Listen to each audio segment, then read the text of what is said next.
Hello, I'm the householder monk. That may seem a contradiction in terms, but I'll get back to that later. This is all off the cuff for my introductory video for a series I'm calling Buddhism and.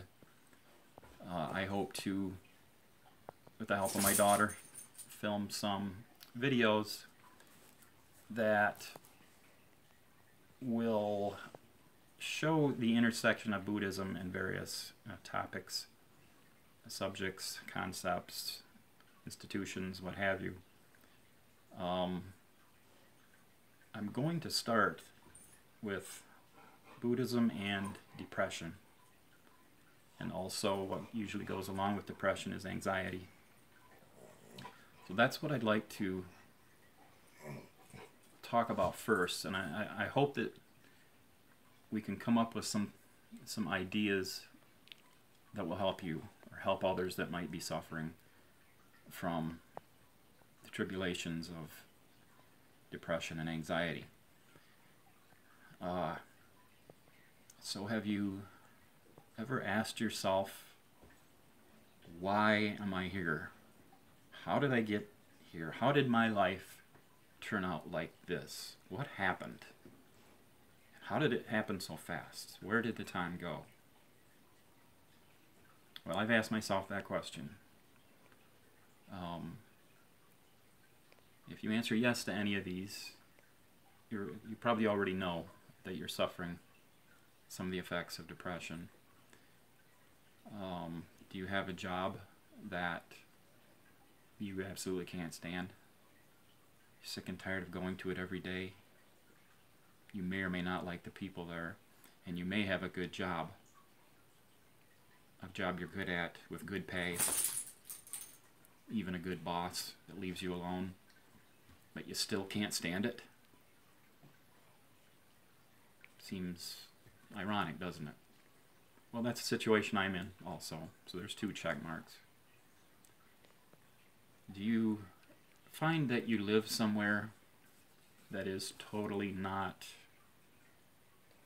conducive to your good health, mental health, and physical health, such as a place where winter comes every year and the sun seems to go away for that season, and it snows and it's cold and you can't go outside and do the things you like to do? That's my situation as well. I don't like where I live at all. I don't like winter. And it's an established fact that I have seasonal affective disorder, and so does my wife. I've lived in some other places that are pretty nice out west. I was happy there. So the first thing I'll say is that as far as the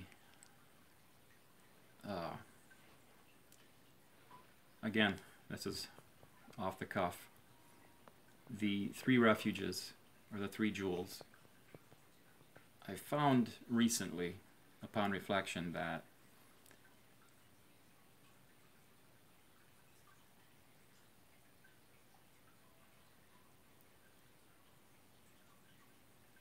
I've always taken refuge in something outside of myself that wasn't the Buddha, Dharma, and Sangha. I've taken refuge in cigarettes, although I haven't smoked in 30 months.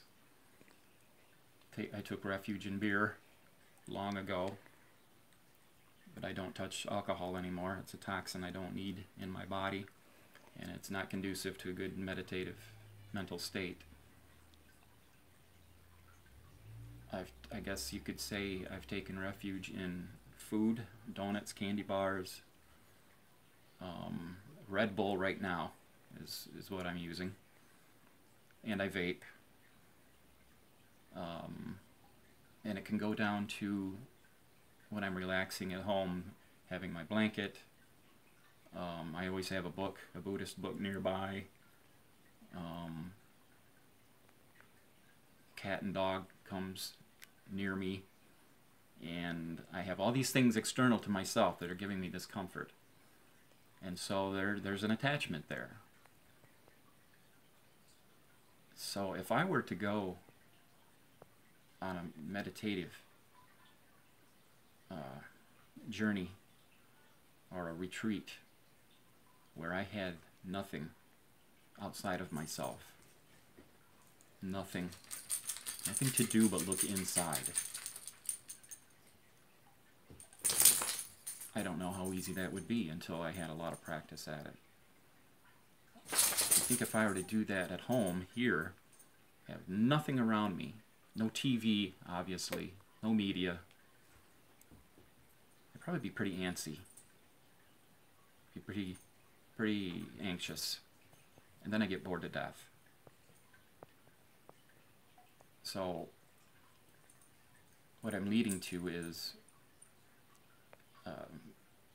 calling myself the householder monk.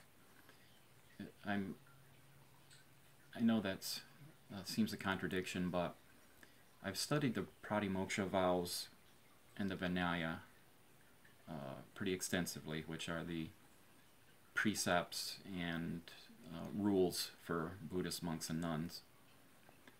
And I found that the closer that you can follow the precepts and the rules of living of monastics, the more success you're going to have in Buddhism really having a positive effect on all aspects of your life, even if you're a householder. So, with that in mind, I'd like to have a series of videos after this one addressing things such as the Four Noble Truths, the Noble Eightfold Path, as well as more on the three gems, and see what we can find to help alleviate some of the problems and symptoms of depression and anxiety. Because I know I'd be in a lot worse shape, pretty bad shape, without my engaged Buddhist practice. And also I've tried, and still do, use to some varying degrees of success, other therapies, color therapy. I like the color orange, and practically everything I have is orange. My dog and cat provide a lot of comfort to me. Meditation, of course, is vital. Right now I'm involved in a course at a hospital, pretty in-depth, intensive few days of work with psychiatrists, psych nurses, licensed MSW social workers, and other people that are suffering from various ailments similar to depression and anxiety. So I know my daughter joins me in saying we really look forward to this journey. I think it in itself is going to be good therapy for me, and the Bodhisattva in me hopes that it can be of value to anyone out there who's suffering from these things. So this is the Householder Monk, and I'll see you later.